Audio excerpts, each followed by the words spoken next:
तर मित्रांनो आपण MSc बद्दल थोडी माहिती बघणार आहे। जर आपण MSc ची तयारी करत असाल तर तुमच्यासाठी उपयोगाचा आहे। जर नसेल तर मित्रांनो जे काही आपले नातेवाईक असेल कोणी मित्र असेल तर त्यांना हा व्हिडिओ शेअर करू शकता। तर मित्रांनो या ठिकाणी बघू शकता तुम्ही अनअकॅडमी वरती आपल्याला पूर्णपणे आता मोफत सुद्धा लेक्चरचा अनुभव घेता येणार आहे।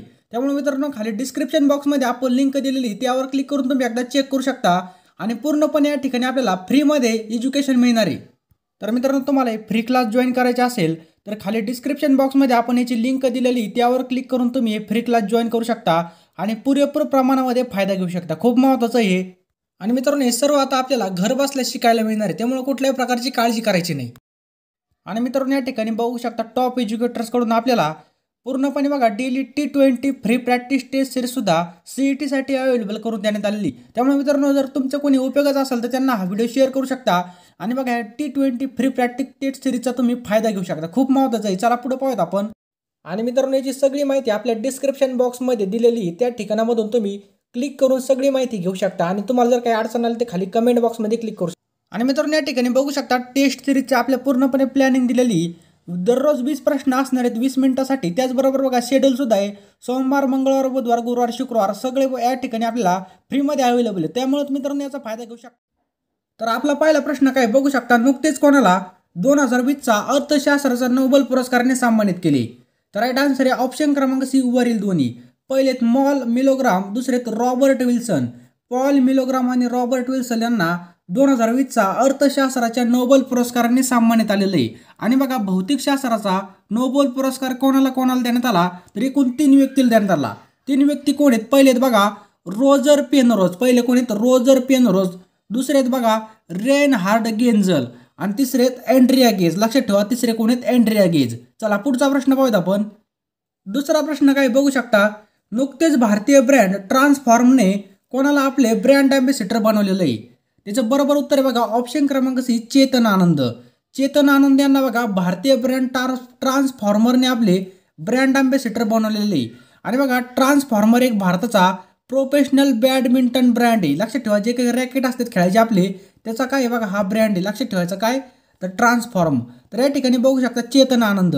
चेतन आनंद बघा हे काय येते एक बॅडमिंटन खेळाडू आहेत। लक्षात ठेवा चेतन आनंद कोणत्या खेळाशी संबंधित आहेत तर बॅडमिंटन खेळाशी संबंधित आहेत। आणि या ठिकाणी बघा आमिर खान आलेलं आहे। आमिर खान हे बघा CET टायरचे ब्रँड अँबॅसेडर बनले, कोणत्या CET टायरचे।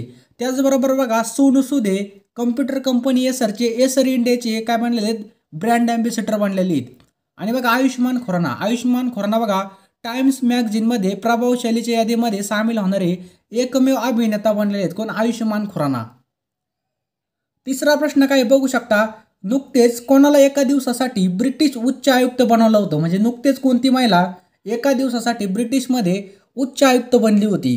तर राईट आन्सर बघा ऑप्शन क्रमांक सी चैतन्य वेंकटेश्वरन। लक्षात ठेवा चैतन्य वेंकटेश्वरन फक्त 18 वर्षाची आहे, यातच तिला बघा ब्रिटिशमध्ये उच्च आयुक्त बनली होती। आणि बघा ब्रिटनमध्ये सध्या भारताचे उच्च आयुक्त कोण आहे तर गायत्री कुमार आहे। लक्षात ठेवा गायत्री कुमार सध्याची गायत्री कुमार आहे त्या ठिकाणी सध्या आहेत। आणि या ठिकाणी बघू शकता मिंटे अग्रवाल आलेलं आहे, हा सुद्धा खूप महत्त्वाचा आहे। युद्ध सेवा मेडल किंवा पदक घेणारी भारतामधील पहिली महिला कोण बनलेली तर बघा मिंटे अग्रवाल बनलेली। त्याच बघा या ठिकाणी दुसरा ऑप्शन आहे एवमूर्तो बघा एवमूर्तो ही एका दिवसासाठी फिनलँडची प्रधानमंत्री बनली होती। आणि बघा ती सर्वात कमी वयाची एकूण 16 वर्षाची होती, ती एका दिवसासाठी बनली होती। चला पुढे पाहूयात आता आपण। आणि मित्रांनो व्हिडिओला नक्की लाईक करा। मला नाही माहिती तुम्ही लाईक केलं का नाही केलं, परंतु लगेच लाईक करून टाका कारण की तुम्ही नंतर विसरून जाल। फक्त तुम्हाला लाईकच्या बटनावर टच करायचं आहे, बाकी काहीच नाही। फक्त तुमचा अंगठा त्या ठिकाणी टच करायचा आहे कारण की बघा मला खरंच करतं की माझी मेंट 100% काम करते। आणि हा मित्रांनो तुम्ही जर आपल्या चॅनलवर नवीन असाल तर बघा चॅनलला सबस्क्राईब करायला विसरू नका आणि बेल आयकॉन दाबायला विसरू नका कारण की या ठिकाणी कुठल्याही प्रकार आपला टाइमपास नाही, सर्वात पहिले आपल्याला व्हिडिओ मिळत जाईल। चौथा प्रश्न बघू शकता, नुकतेच कोणी the return of the last civilization agreement नावाचं पुस्तक लिहिलेलं आहे। तर राईट आन्सर बघा ऑप्शन क्रमांक ए प्रियांक तेलिसरा यांनी सिव्हिलायझेशन एग्रीमेंट नावाचं काय केलेलं आहे पुस्तक लिहिलेलं आहे। आणि बघा दुसरे आहेत बघा विकास खन्ना यांनी काय लिहिलेलं आहे किचन टू ग्रॅटिट्यूड। लक्षात ठेवा। आणि चेतन भगत यांचं कोणतं पुस्तक आहे वन अरेंज द मर्डर। 5 नंबरचा प्रश्न आपल्यासमोर बघू शकता, नुकतेच किर्गिस्तानचे नवीन प्रधानमंत्री कोण बनलेले आहेत तर बघा राईट आन्सर याचं ऑप्शन क्रमांक डी सादिर जाफरोव. लक्षात ठेवा सादिर जाफरोव. आणि या ठिकाणी बघा अलेक्झांडर डेक्रो हे बेल्जियमचे नवीन प्रधानमंत्री बनलेले. कोणत्या देशाचे? बेल्जियम. त्यानंतर बघा हिचेम मचिची हे ट्युनिशिया देशाचे नवीन प्रधानमंत्री बनले. आणि एक महत्त्वाचा टॉपिक म्हणजे मायकल मार्टिल हे आयर्लंडचे नवीन प्रधानमंत्री बनलेले आहेत. चला पुढे पाहूयात आपण. 6 नंबरचा प्रश्न काय? नुकतेच कोणी इफेल ग्रँड प्रिक्स 2020चा सामना जिंकलेला आहे? तर याचा राईट आन्सर आहे बघा ऑप्शन क्रमांक ए लुईस हॅमिल्टन हे ब्रिटनचे आहेत आणि ते मर्सिडीज या कारचे ड्रायव्हर आहेत. आणि बघा त्यांचा या सीझनचा 7वा विजय आहे आणि हे खूप चर्चेतील व्यक्ती आहेत. लक्षात ठेवा लुईस हॅमिल्टन. त्यांचं एकच महत्त्वाचं आहे, असा पण प्रश्न येऊ शकतो ते कोणत्या देशाचे? तर ब्रिटनचे आहेत. आणि फॉर्म्युला 1मध्ये इफेल ग्रँड प्रिक्स 2020 त्यांनी जिंकलेली. चला पुढे पाहूयात आपण. 7 नंबरचा प्रश्न काय आहे? नुकतेच कोणत्या देशामध्ये दक्षिण चीन समुद्रामध्ये पाणबुडी विरुद्ध ड्रिल सुरू केली? तर राईट आन्सर आहे बघा ऑप्शन क्रमांक सी जपान या देशाने दक्षिण चीन समुद्रामध्ये पाणबुडी विरुद्ध ड्रिल सुरू केलेली. आणि बघा या ठिकाणी बघू शकता जपान आलेला आहे. तर जपानची राजधानी कोणती आहे? टोकियो. जपानची राजधानी बघा टोकियो. चलन आहे तिथलचं एन. जपानचं चलन एन आहे. संसदचं नाव आहे डाईट. जपानच्या संसदचं नाव काय आहे? डाईट.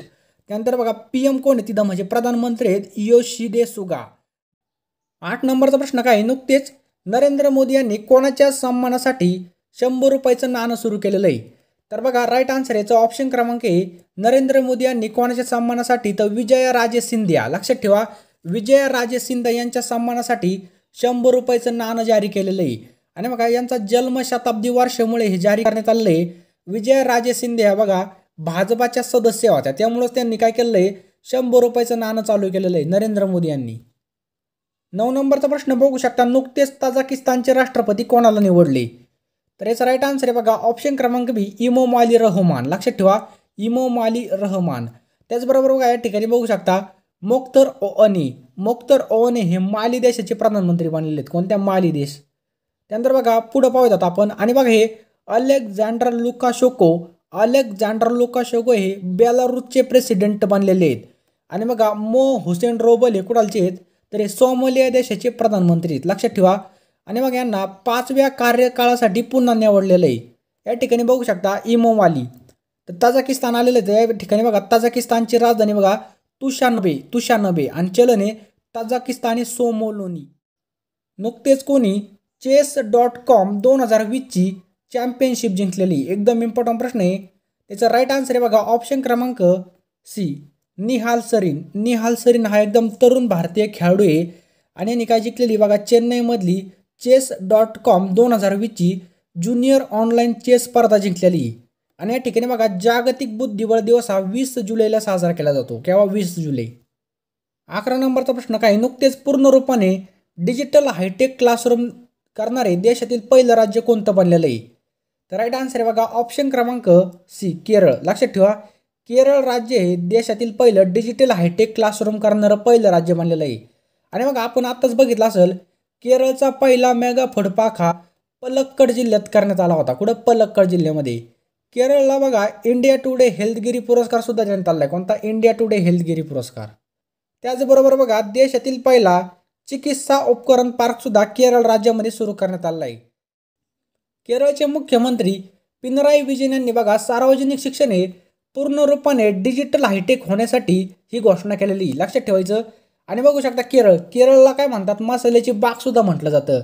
केरळची राजधानी कोणती? तर तिरुवनंतपुरम. कोणती? तिरुवनंतपुरम आहे. मुख्यमंत्री पाहिले आपण पिनराई विजयन कोण?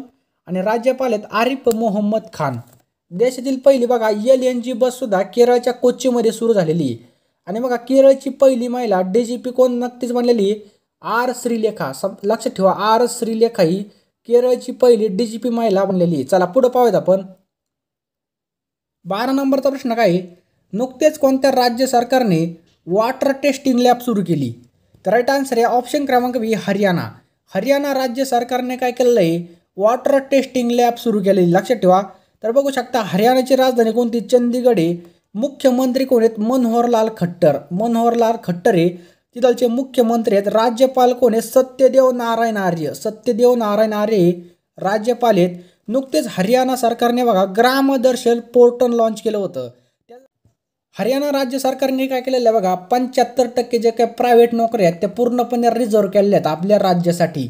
त्याचबरोबर बघा, खेलो इंडिया युथ गेमचं 4थं संस्करण सुद्धा हरियाणाच्या पंचकुलामध्ये होणार आहे. कुठं? हरियाणाच्या पंचकुला या ठिकाणी. त्याचबरोबर बघा, हरियाणा राज्य सरकारने काय केलेलं आहे, विद्यार्थ्यांसाठी संपर्क बैठक मोबाईल ॲप्लिकेशन सुद्धा लॉन्च केलेलं आहे. त्याचबरोबर बघा, मुख्यमंत्री परिवार समृद्धी योजना सुद्धा हरियाणा राज्य सरकारने केलेली. त्याचप्रकारे हरियाणामधील अंबाला बस स्टॉपचं नाव बदलून सुषमा स्वराज बस स्टॉप केलेलं आहे. कुठं? सुषमा स्वराज. लक्षात ठेवायचं महत्त्वाचा पॉईंट आहे. 13 नंबरचा प्रश्न काय? नुकतेच कोणी फायनल बास्केटबॉल असोसिएशन चॅम्पियनशिप 2020 जिंकलेली? राईट आन्सर आहे बघा ऑप्शन क्रमांक बी, लॉस एंजेलिस लेकर्स. लक्षात ठेवा, लॉस एंजेलिस लेकरने जिंकलेली आहे. आणि हे बघा कोणाला हरवून जिंकलेली? मियामी हीट यांना हरवून. कोणाला? मियामी हीट यांना हरवून. 14 नंबरचा प्रश्न काय? नुकतेच भारताचा पहिला ड्रॅगन फ्लाय जीवाश्म कोणत्या राज्यामध्ये आढळला? त्याचा राईट आन्सर आहे बघा ऑप्शन क्रमांक आहे झारखंड. झारखंड बघा, तर बघा पश्चिम बंगालच्या शोधकर्त्यांनी झारखंडच्या लातेहार जिल्ह्यामध्ये भारताचा पहिला ड्रॅगन फ्लाय जीवाश्माचा शोध लावलेला आहे. तर या ठिकाणी बघा झारखंड आलेलं आहे. झारखंडची राजधानी बघा रांची. कोणती? झारखंडची राजधानी रांची आहे. मुख्यमंत्री आहेत हेमंत सोरेन. कोण आहेत? हेमंत सोरेन हे मुख्यमंत्री आहेत. राज्यपाल कोण आहेत? द्रौपदी मुर्मू. झारखंड सरकारने बघा प्रज्ञान नावाचे मोबाईल ॲप्लिकेशन सुद्धा लॉन्च केले होते. कशासाठी? तर लॉकडाऊन दरम्यान ई पास सुविधा देण्यासाठी. लक्षात ठेवा, ई पास सुविधा देण्यासाठी. त्याचबरोबर ग्रीन पीस रिपोर्टनुसार सर्वात प्रदूषित शहर हे झारखंडमधील झारी आहे. लक्षात ठेवा.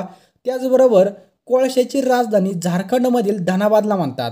झारखंडचा राजकीय पशुप्राणी कोणता आहे? तर हत्ती. चला पुढे पाहूयात आपण. आणि मित्रांनो, आता या प्रश्नाचं उत्तर खाली कमेंट बॉक्समध्ये टाईप करायचं. नाफेड खालीलपैकी कशाशी संबंधित आहे? काय विचारलं आपल्याला?